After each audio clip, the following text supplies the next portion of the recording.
Hello friends, आप सभी का स्वागत है हमारे अपने यूट्यूब चैनल एक्सीलेंस योग पे। हम देख रहे हैं योग सूत्र, जिसमें हम देख रहे हैं समाधि पाद।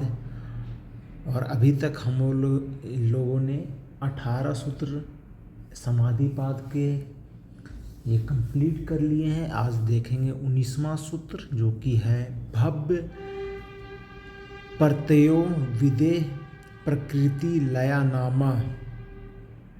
भव प्रत्ययो विदेह प्रकृति लया नामा, जिसमें मेनली दो शब्द पे हम ज़्यादा फोकस करेंगे। एक है विदेह योगी और एक है प्रकृति लय योगी।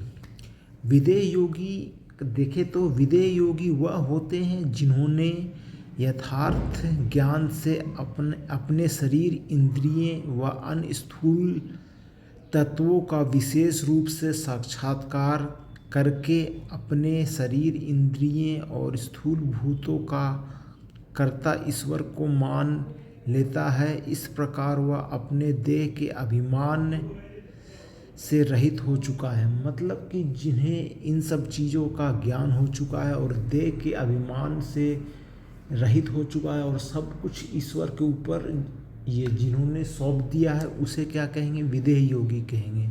प्रकृति लय योगी उन्हें कहेंगे जो योगी साधक मूल प्रकृति को भली भांति जानकर उसका साक्षात्कार कर लेता है। तब वह साधक अपने आप को प्रकृति में लीन कर लेता है। इस प्रकार से प्रकृति लय करने वाले साधक प्रकृति लय योगी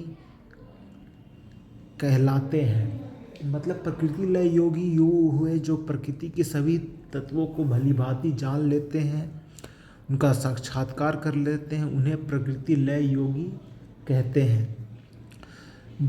मतलब इसमें यह है कि जो इन दोनों तक वो आ गया है, यहाँ तक आने के बाद उनका अगर शरीर छूट जाता है, उनका शरीर छूट जाने के बाद वो अगले जन्म में उनको संसार का ज्ञान वहीं से होता है और फिर वहीं से वो समाधि तक फिर जाते हैं, निर्वीण समाधि तक वो फिर जाते हैं।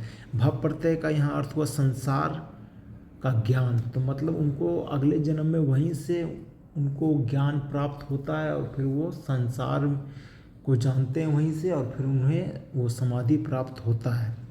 इसका देखें आगे का अर्थ, तो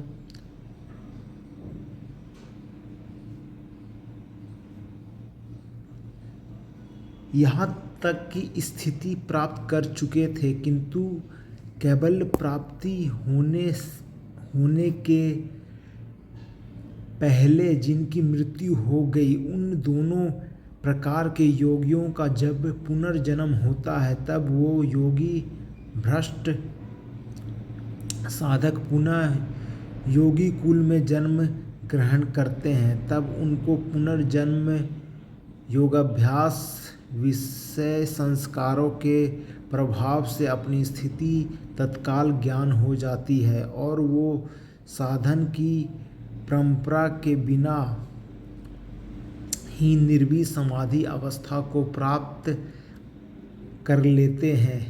उनकी निर्वीण समाधि उपाय जन नहीं है। मतलब वो कोई उपाय नहीं लगाते, मतलब सीक्वेंस फॉलो नहीं करते। मतलब वो जहाँ तक उनका ज्ञान प्राप्त हो चुका था वो आगे वहीं से स्टार्ट करते हैं। अतः उनका नाम भव प्रत्यय है। अर्थात वह ऐसे समाधि है जिनके सिद्ध होने में पुनः मनुष्य जन्म प्राप्त होना ही कारण है, साधन समुदाय नहीं।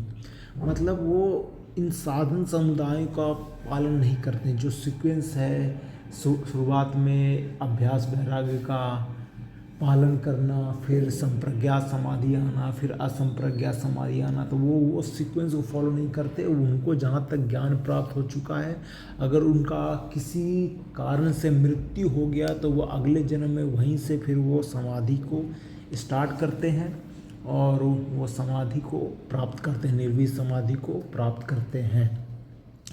होप करते हैं आपको बहुत अच्छे से समझ में आया होगा। अगर कोई आपका डाउट है तो कमेंट कीजिए। अभी के लिए इतना ही, मिलते हैं अगले वीडियो में। धन्यवाद।